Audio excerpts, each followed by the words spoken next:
Ayo kaum rebahan, coba angkat tangannya. Aduh foodies, meskipun musim hujan kayak begini jangan mager dong ya. Kita kudu tetap olahraga, kayak Mas Selino tuh. Ayo jangan kasih kendor. Jangan cuma asupan aja nih yang dikencengin ya kan. Biar kekebalan tubuh selama pandemi kita selalu tetap terjaga foodies. Tuh, wah, gak, angkat terus barbelnya, semangki. Eits, jangan salah. Ini bukan barbel, tapi adalah lontong sepanjang 2 meter. Nah, sekarang saya ada di mana? Saya berada di lontong sayur Asgar yang letaknya di dekat stasiun Tanah Abang. Penasaran? Ikutin terus, makan receh. Baru kali ini ya nemuin lontong super jumbo panjangnya sampai 2 meter loh foodies. Nah lontong yang satu ini emang bukan lontong biasa. Lontong sayur asli Garut yang mangkal di stasiun Tanah Abang ini menggunakan lontong yang ekstra gede. Katanya sih lontong jumbo kayak begini emang udah jadi ciri khas lontong sayur keluarga Mang Asep. Dan ini diturunkan dari generasi ke generasi. Bahkan seharinya foodies Mang Asep bisa menghabiskan 7 gelondongan lontong loh. Kalau dijajarin bisa sampai 14 meter tuh panjangnya. Wow. Oke, ayo Mas, gimana nih buatnya? Ini buat olahraga tiap hari? Ini buat jualan. Kenapa harus sepanjang ini? Kenapa, apa spesialnya? Kenapa harus sepanjang ini? Ini ciri khasnya, Kak. Oh gitu. Ini daun apa? Daun pisang. Ini daun pisang. Iya. Terus masaknya gimana emang? Kalau lontongnya segini, foodies di rumah juga pasti bingung kan masaknya? Kurang lebih sama kok kayak cara masak lontong biasa sebenarnya foodies. Pemeran utamanya ya jelas bungkusannya. Lontong jumbo ini tetap menggunakan daun pisang. Yang ngebedain adalah daun pisangnya harus berlapis-lapis, disusun sepanjang 2 meter dan harus diikat rafia. Karena ukurannya nggak normal, proses perebusan dan ukuran dandangnya juga nggak normal nih foodies. Lontong ini direbus dalam waktu selama 6 jam dalam dandang tinggi seperti ini. Ditutup rapat biar uap airnya nggak keluar dan bikin lontongnya nanti matang merata. Untuk bikin satu buah lontong 2 meter, Mang Asep butuh 4 kilo beras. Seharinya aja nih bisa habis sampai 30 kg. Wadidaw, sampai sekarang lebih tuh ya. Ya udah daripada keburu lapar, cus kita racik lontong ini ya, bareng sama Marcelino. Oke Mas, kita buat bareng? Siap. Oke. Pertama, kita potong dulu lontongnya. Nggak mungkin kan dimakan utuh kayak begini. Nggak cuma lontongnya aja loh yang tebal foodies, irisannya juga tebal-tebal. Tebel gini, buat satu. Iya. Terus? Taruh piring. Oh, Dia diiris aja. diiris asal aja. Iya, soalnya saya jarang banget nih ngiris di atas piring. Iya, tadi kayaknya gampang banget motongnya. Kalau saya kok motongnya susah, nggak bagus. Ih, gimana sih Marcelino? Giliran ngangkat lontong bisa, kok motong doang kesusahan sih? Oke deh, sip lontongnya udah. Sekarang kita kasih lauknya ya foodies. Di sini ada pilihan tahu dan telur semur. Bukan semur kecap nih, tapi semur khas lontong sayur. Yang namanya lontong sayur nggak lengkap kalau nggak pakai sayurnya dong ya. Potongan labu siam udah siap tuh menemani hidangan ini. Kang Asep, ini kan asli Garut. Iya. Bedanya sama lontong sayur Betawi apa? Kalau Sunda rasanya jadi ada Ah. manis, asin, Iya. gurih itu kerasa kalau Sunda. Oh gitu. Iya. Macem-macem pokoknya Iya, disatuin. iya. Wah, ternyata lontong sayur asli Garut ini punya ciri yang membedakan di rasa kuahnya foodies. Aduh, jadi makin gak sabar nih buat icip-icip ya. Oke foodies, ini lontong sayur buatan saya. Kita coba bareng yuk.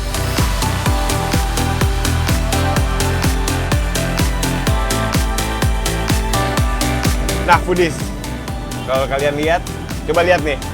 Lontongnya nggak cuma padat, tapi juga lembut banget. Lembutnya lontong ini emang no tipu-tipu. Walaupun super gede, tapi matangnya rata loh. Dan aroma khas bungkusan daun pisangnya, masih berasa foodies. Sekarang labu siamnya ya, yang bikin penasaran karena tadi ngaduknya setengah mati, dapetnya tapi cuma sedikit.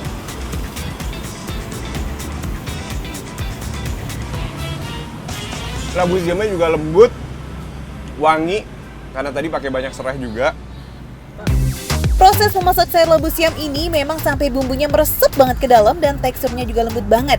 Jadi pelengkap yang cocok nih ya dalam sesuap lontong sayur. Emang kayak kita harus campur semua. Jangan lupa tambahin cabenya. Dan jangan takut buat kalian yang nggak suka pedas, cabenya ini nggak terlalu pedas kok. Jadi mungkin bisa 1 sendok makan lah. Buat nyobain lontong sayur jumbo yang sensasional ini, foodies bisa mampir ke depan stasiun Tanah Abang ya, dan cukup menyiapkan 12.000 aja. Bukannya mulai dari jam 6 pagi. Foodies harus buru-buru nih biar nggak kehabisan lontong sayur viral ini. Cus, selamat mencoba ya foodies. Makan receh, menu receh, tapi rasanya nggak recehan.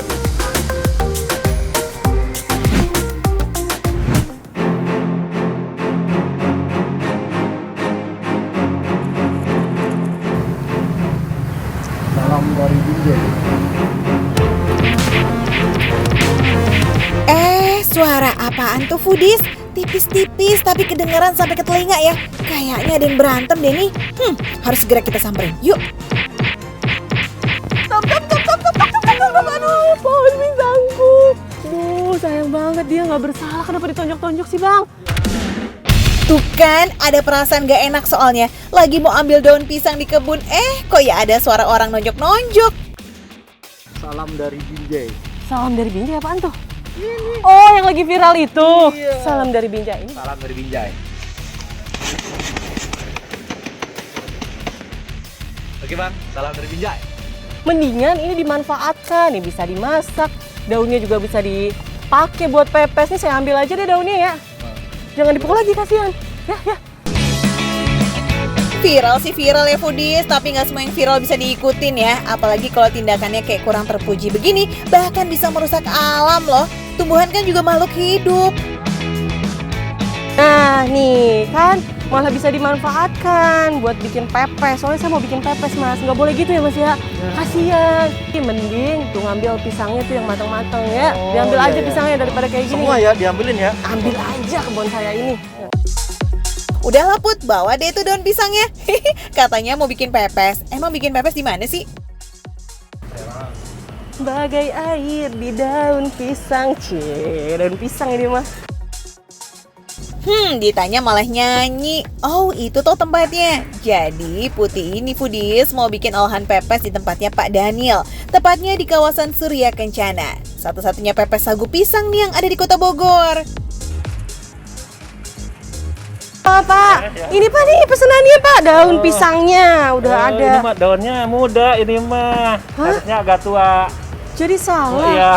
Bukan yang kayak gini ya Pak. Bukan, agak tua dia Terus, jadi buat ini. Ini buat apa dong? Ya udah bantu bungkus aja. Lagian sih salah ambil daun. Kalau buat jadi pembungkus pepes, daun pisang yang digunakan emang harusnya agak tua supaya lebih kuat dan gak gampang sobek nanti ketika dibakar. Eits, tapi jangan terlalu tua juga, soalnya teksturnya nanti jadi kaku. Malah bakalan susah tuh buat jadi pembungkus. Ini campurannya apa aja nih Pak? Pisang sama adonan itu sagu. Oh. Jadi banyakkan pisangnya. Pisangnya berapa banyak nih? Ya 4 boleh kali. Oke. Dalam satu kotak adonan ini berisikan sagu yang sudah dicampur dengan kelapa dan gula merah. Untuk isiannya juga disiapkan potongan pisang, potongan nangka, dan keju. Jadi kalau mau satu menu pepes ini tinggal ambil aja deh tuh adonan sagunya dan satu jenis isiannya. Misalnya pisang foodies. Tuh ini gimana nih? Ini rata aja guntingnya di sini. Agak Segini? Iya. Dikit aja ujungnya sini agak pendek. Begini ya? Iya. Karena biasanya guntingan ini jadi tanda juga nih Pak. Iya betul. Wow, dari tahun 80 loh. Seumuran sama generasi Y dong ya.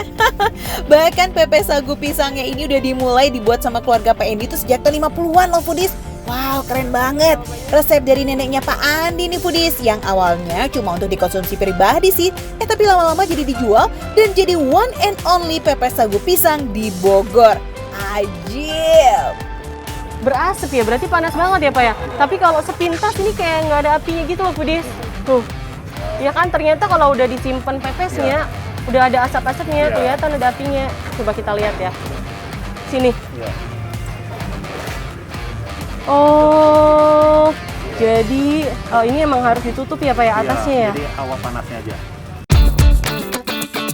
Tempat pembakarannya ini juga buatan sendiri loh, disesuaikan dengan ukuran panjang pepesnya dan juga jumlahnya. Jadi bisa bakar terus menerus deh. Kita ambil ya, udah matang yang mana Pak tadi Pak? Ini. Ini ya, oke. Ini udah matang.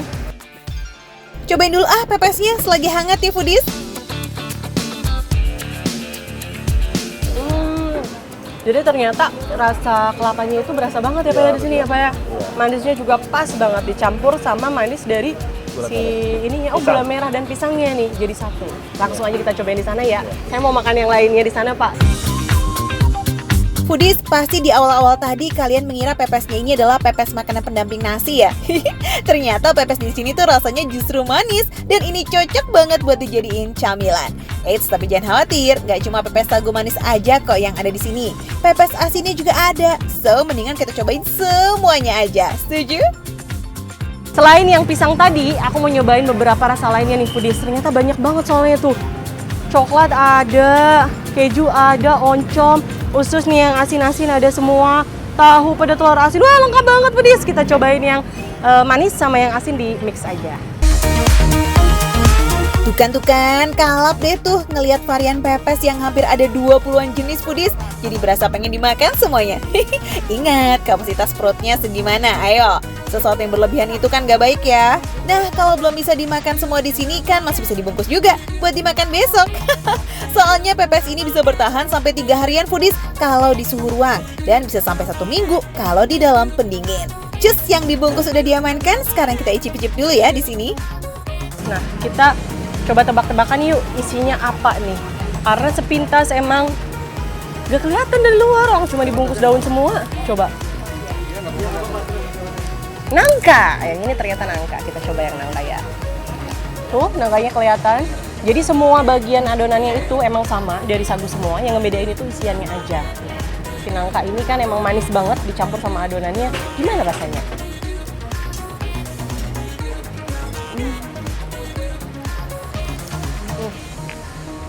Kalau nangka ini kan memang punya aroma yang kenceng banget ya Foodies ya. Jadi pas dicampur sama sagu, aromanya itu nyatu sama sagunya. Ada aroma nangkanya gitu. Terus kenyal-kenyal gitu Foodies.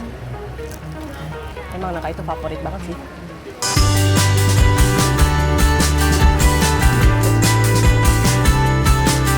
Gak cuma aroma nangka loh yang bikin semakin lazis, tapi aroma daun pisang yang dibakar itu emang gak pernah salah.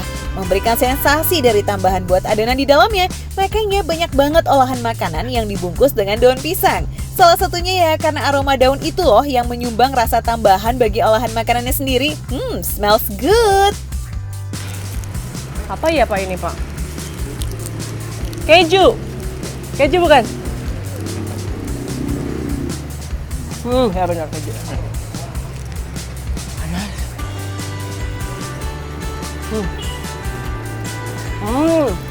Ini rasanya agak beda dibanding yang tadi. Karena kalau tadi kan manis semua, isiannya manis, adonannya manis. Kalau ini adonannya manis, isiannya gurih Foodies. Jadi ada rasa yang beda, manis, gurih kecampur jadi satu. Si manis ketemu si gurih, itu juga ternyata bikin masing-masing rasanya saling menguatkan. Gak ada nih yang kalah antara si manis dan si gurih, justru ngeblend banget dan menciptakan rasa baru yang beda loh Foodies. Mantap ya. Siapa? Dari penampilannya beda nih, agak gede soalnya. Kayaknya ini yang gurih. Nah bener, usus. Kalau usus nggak pakai sagu ya Pak ya? Beda ya, semua yang asin nggak pakai. Nggak pakai sagu karena temannya harus sama nasi. Ayo, siapa yang begitu dengar kata usus langsung jadi ngiler? Soalnya usus itu jadi primadona nih bagi sebagian orang. Apalagi kalau dimasak jadi pepes. Wah, udah kebayang tuh ya laziznya kayak apa?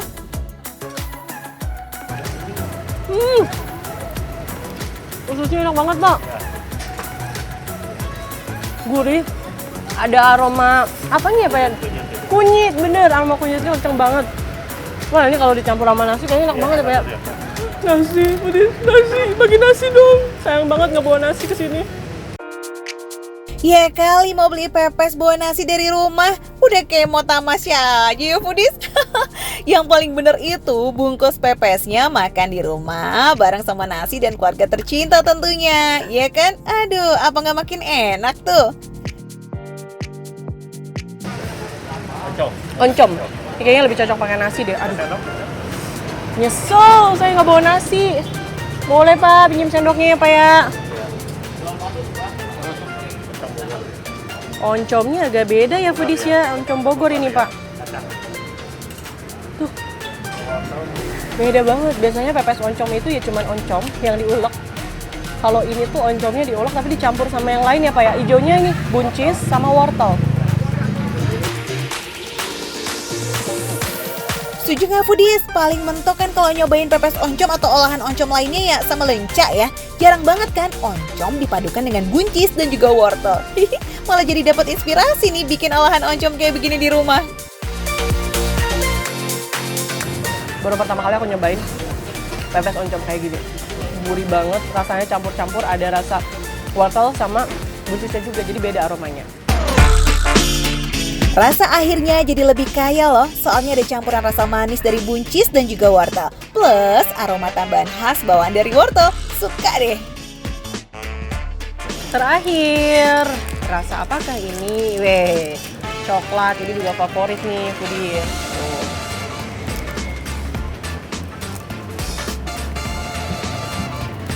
Tuh.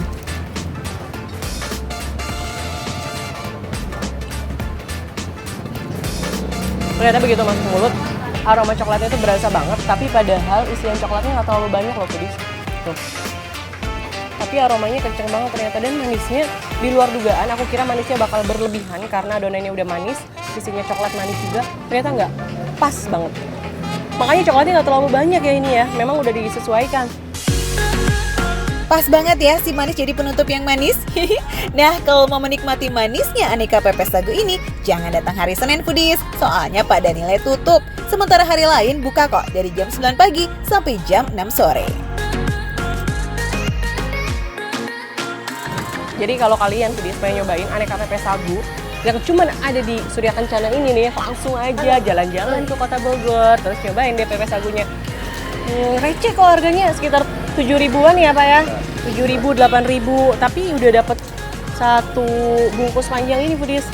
Makan receh, menu receh tapi rasanya nggak recehan. Mau?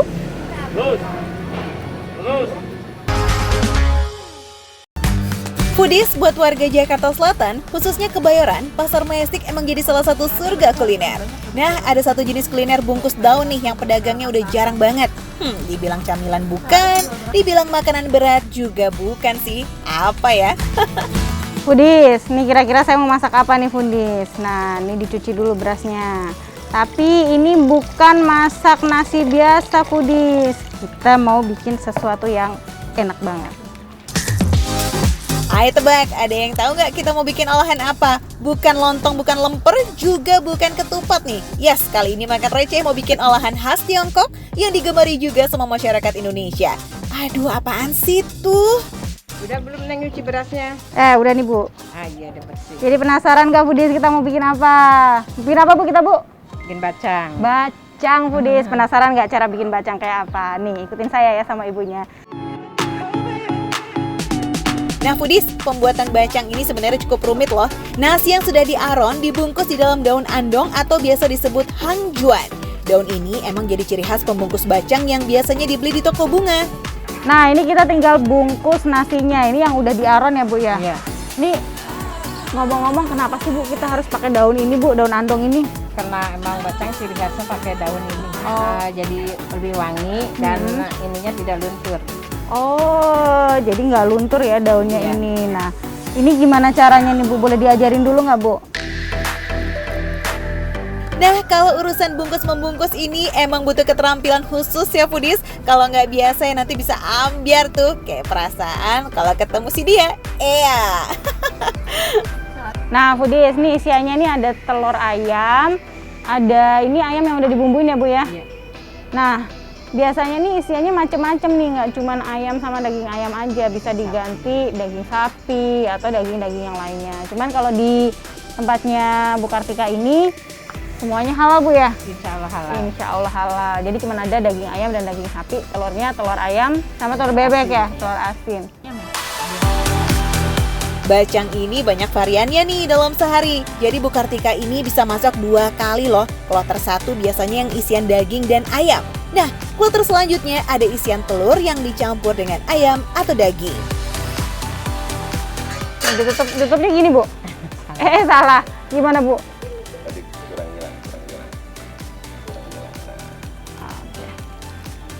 Oh, jadi gini Foodies nih ya. Ini ciri khas bacang itu dia bungkusnya segitiga kayak gini, terus ditali. Ini yang susah nih nalinya. Jadi dia harus jadi satu sama yang lain. Di talinya harus diikat sana. Nah ini harus ibunya aja deh, daripada saya yang nali jadinya ambiar. Bentuk dari bacang ini juga menjadi ciri khas tersendiri loh foodies. Walaupun sudah hijrah dari negara aslinya, bentuknya tetap sama, yakni 5 segitiga yang diikat tengahnya. Di Indonesia sendiri memang tak semua daerah ada yang jual makanan khas Tiongkok ini. Walau bukan keturunan Tiongkok, Bu Kartika punya resep turunan dari bapak mertuanya yang pernah kerja dengan orang Tiongkok sebagai pembuat bacang. Walau begitu, bumbu dan bahannya disesuaikan foodies dengan kebutuhan orang di Indonesia. Nah, agar semua bisa mencicipi kelezatan bacang, bumbu yang digunakan ini semuanya halal ya foodies. Bu, ini berapa lama matangnya, Bu? Ini matangnya 1 jam kurang lebih. 1 jam lumayan juga lama ya, Bu ya. Iya. Ini udah lapar banget nih Bu saya, Bu. Kalau yang matang ada Di mana? warung di Pasar Mestik udah matang. Di Pasar Mestik. Jadi bisa nih kalau saya ke Pasar Bisa. Mestik sekarang, bisa langsung coba. Masih panas. Ya. Oke, foodies, Tinggal ayo makan. kita langsung ke Pasar Mestik karena aduh, ini aromanya enak banget foodies, udah nggak sabar banget. Yuk, cus! Duh, masa harus nunggu 1 jam? Gimana bisa tahan nih pas bikinnya aja udah nelan ludah? Ya udah kita langsung cari aja ke sekitar Pasar Majestic ya. Wah, semoga kebagian nih foodies, karena kadang bacang ini udah ludes di serbu pembeli secepat kilat. Ah, ini dia nih dicari-cari, Bang. Masih banyak, Kak? Tinggal Bacangnya? dikit, Mbak. Ya, tinggal dikit foodies. Tapi yang ketan masih ada? Masih Sapi, ayam? ada. Agak susah emang sih nemuin gerobak bacang ini karena yang jual bacang di wilayah ini ya, the one and only, cuma 1 foodies. Buat yang bingung carinya di mana sih si abang bacang mangkal ini, tepatnya di depan lobi barat ya di Pasar Majestic. Oke? Bang, ini yang paling favorit apa nih, Bang? Aku mau cobain. Yang sapi tapi yang beras tuh. Sapi yang beras sama yang lainnya. Ini yang ketan tapi ada? Yang ketan ada yang sapi. Oke, yaudah aku mau cobain deh dua-duanya. Ini ya. Platter pertama yang dijual bacang ini berisi daging dan ayam, ada yang berisi beras putih, ada juga yang berbahan beras ketan. Semua dikelompokkan sesuai dengan warna talinya, tapi yang paham arti dari warna tali ini ya cuma si abangnya ya foodies. Foodies, ini aku mau cobain yang isian daging. Ini tapi pakai beras biasa foodies, dia nggak pakai beras ketan. Ya.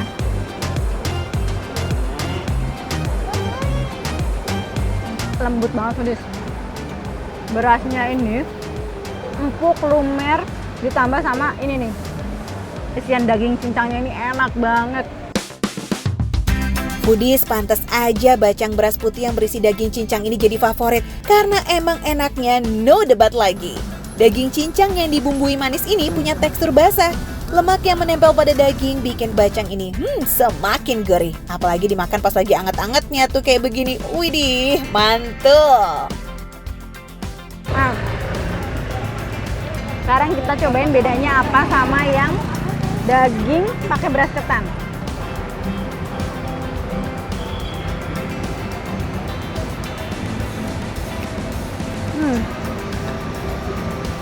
Sama-sama empuk, sama-sama lumer, cuman karena dia pakai beras ketan, jadi berasnya itu lebih manis dan agak lengket. Nah, lebih padat sih.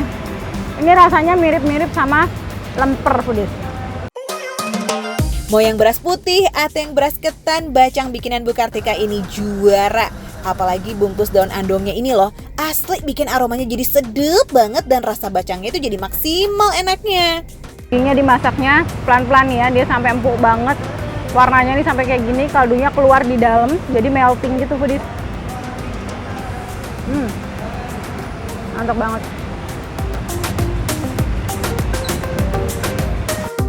Buat yang no daging-daging club, tenang, bisa pilih kok menu si isi ayam nih foodies. Semua tergantung selera ya. Kita cobain yang ayamnya foodies. Ini buat yang nggak makan daging merah, bisa cobain ayam. Nah, di sini pilihannya ada ayam, ada daging. Jadi benar-benar dijamin halal ya.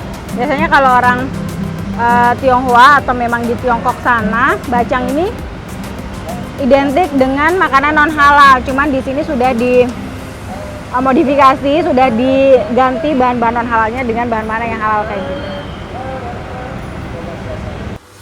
Sedikit berbeda dengan isian daging cincang, bacang ayam ini lebih punya rasa bumbu lokal. Ya, Isian ayam cincang yang dicampur dengan daun bawang mirip-mirip sama topping mie ayam gitu loh foodies. Makanya, walaupun makanan dari negeri seberang, tapi rasa bacang ini bisa diterima di lidah orang Indonesia. Foodies, ternyata bacang ini walaupun bikinnya ribet, tapi rasanya emang enak banget foodies.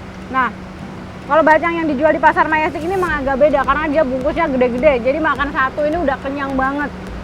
Satu bacang ini di sini harganya cuma 15.000 aja, tapi bisa untuk mengganti makan berat. Pokoknya di sini makan receh, harga receh tapi rasanya nggak recehan.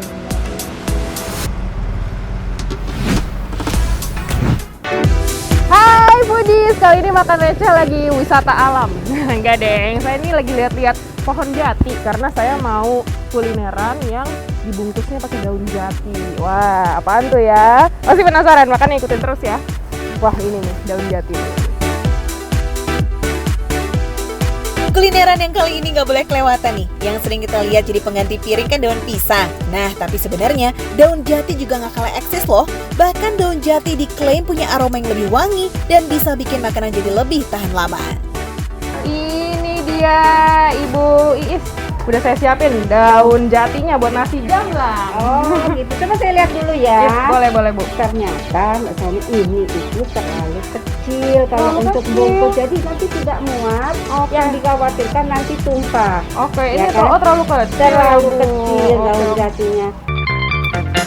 Aduh, untung Bu Iis sudah siapin daun jati yang bener nih. Kalau nggak bisa amsyong nanti gagal kita kulinerannya foodies. Nasi jamblang khas Cirebon emang wajib banget dibungkus pakai daun jati. Daun jatinya Bu Iis ini dikirim langsung dari Cirebon loh foodies. Karena emang nyatanya agak sulit sih nyari daun jati. Daun jatinya wajib banget yang besar. Terus nggak boleh terlalu tua dan juga nggak boleh terlalu muda juga. Umurnya harus pas.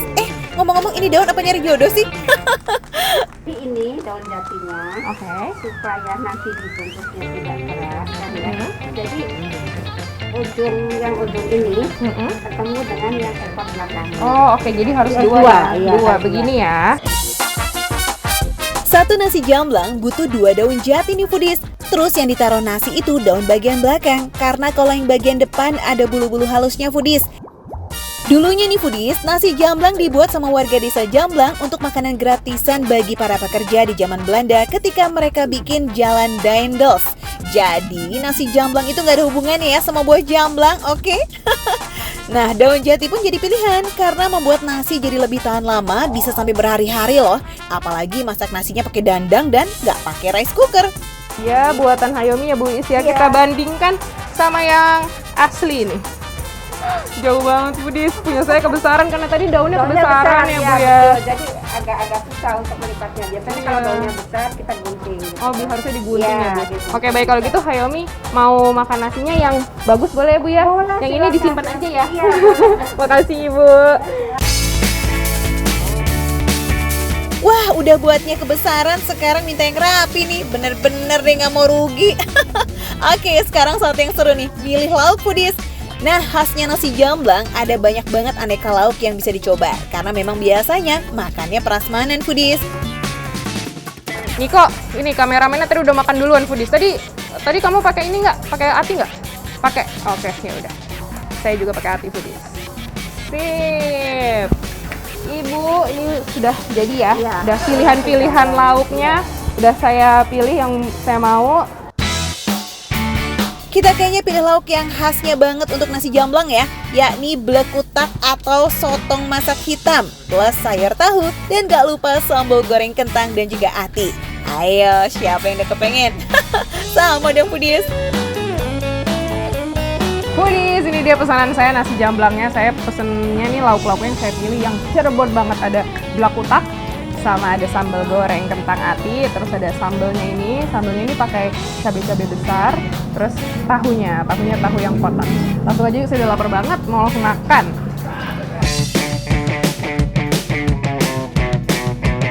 Kita coba satu-satu dulu ya foodies, mulai dari blekutaknya dulu.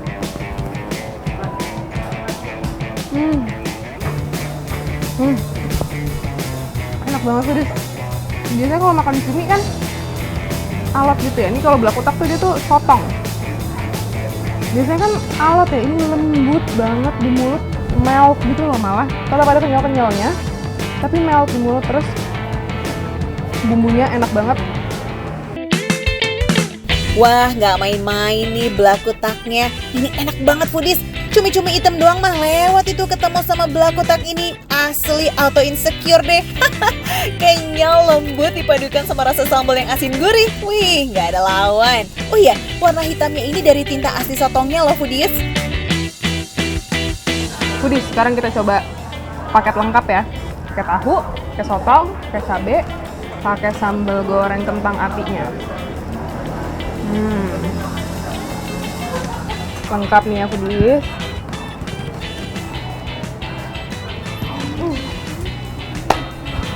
Ini baru pas banget di mulut. Perpaduannya mantep banget foodies. Wah, makannya sampai merem-merem nih. Ini yang namanya foodgasm ya. Ini lapar apa doyan sih? Tapi ya foodies, jadi nggak heran kan 3 menu ini menjadi lauk wajib untuk nasi jamblang. Karena emang ternyata begitu pas digabung, langsung asli deh tuh rasanya ngelawan banget di mulut. Makan receh, menu receh, tapi rasanya nggak recehan.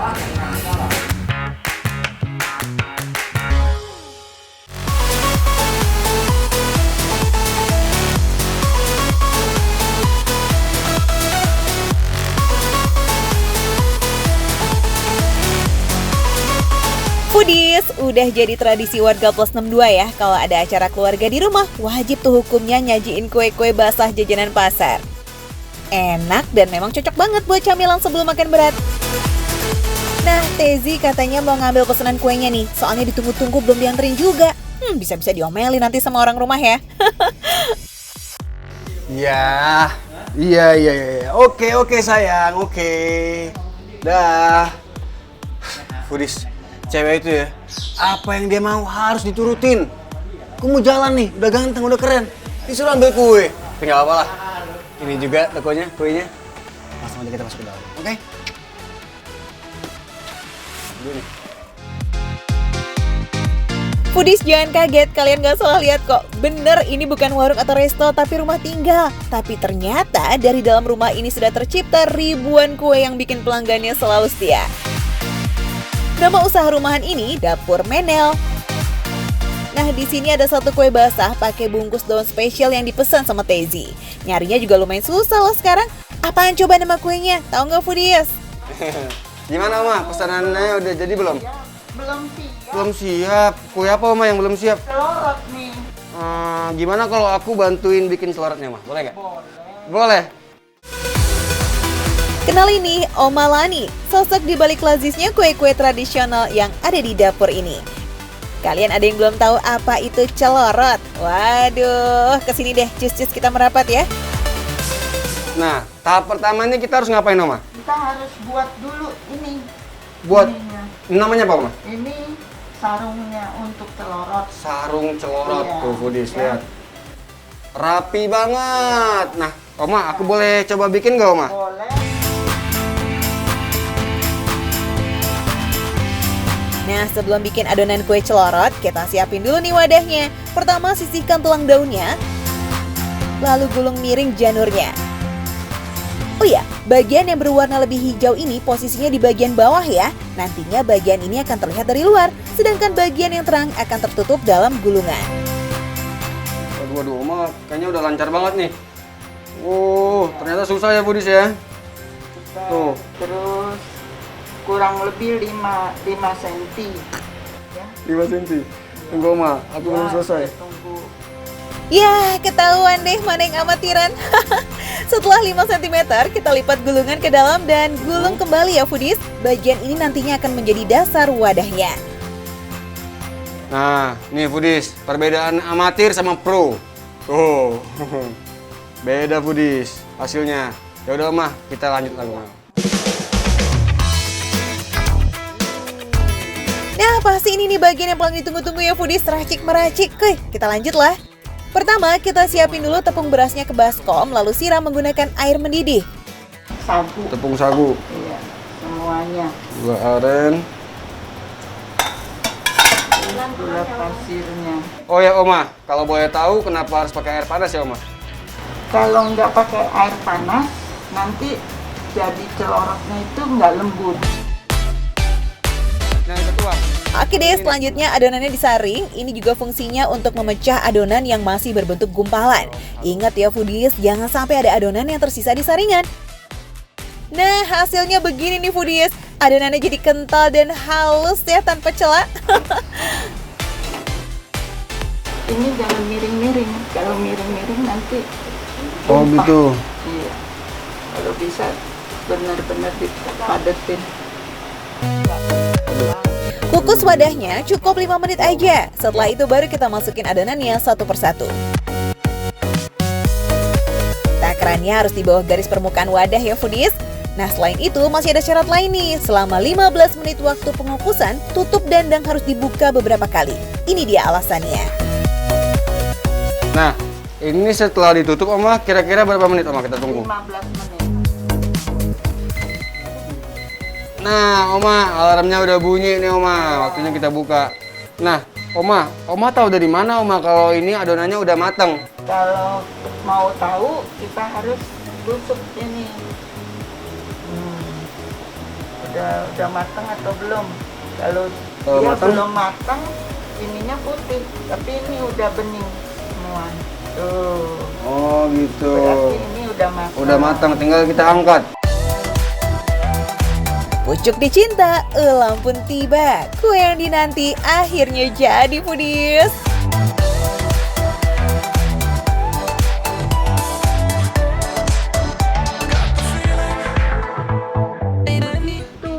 Oh nggak dibuka gini Oma? Bukan. Jadinya gimana? Makannya dari bawah, Dari bawah, terus ditusuk ke atas. dorong ke atas gini ya? Iya.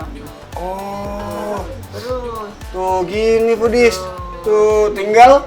Sama seperti bentuknya yang unik, cara makan celorot juga nggak sembarangan foodies. Salah-salah nanti bisa kena omel loh sama oma kayak Tengku nih. Rasanya tuh kenyal, manis juga tapi nggak terlalu manis Oma. Gimana sih rasanya? Ini lapar atau keenakan sih? Kayaknya lahap bener ya foodies. Kayak mirip dodol tapi lebih lembut gitu lah tuh. Tuh lembut banget tuh. Tuh. Enak banget, sayang banget ini kalau nggak dilestarikan. Kolaborasi gurih manisnya pas banget di lidah. Ini buktinya, Tengku aja nggak cukup tuh icip satu celorot. Lestarikan dong, masa enak begini. Ikan kan sayang.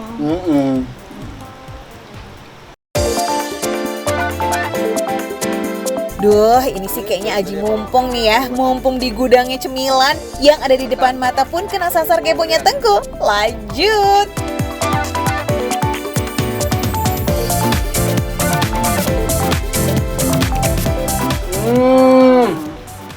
Ini ada kelapanya. Ada gula merah juga ya, Maya? Ya. Tuh, Gula aren. gula aren. Enak banget juga nih.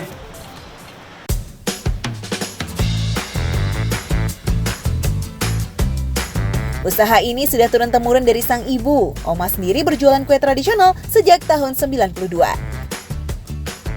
Nah soal harga, tenang, jangan khawatir, masih receh kok. Setiap 5 buah kue ini foodies kalian cukup bayar 30.000 aja. Untuk yang pakai tampah harganya mulai dari 350.000. Isinya udah pasti banyak dong. Ini lanjut mau ditutup, Oh, mau kasih si doi. kasih si doi dong, Oma. Jadi dia pasti bakal seneng, Oma. Seiring berkembangnya zaman, Oma juga menerima pesanan kue via daring alias online melalui media sosial. Wih, keren ya. Gak kalah nih sama yang muda-muda. Oke, foodies, buat teman-teman semua yang mau pesan, cek aja di sosmednya Dapur Si Menel. Makan receh, menu receh, tapi rasanya gak recehan.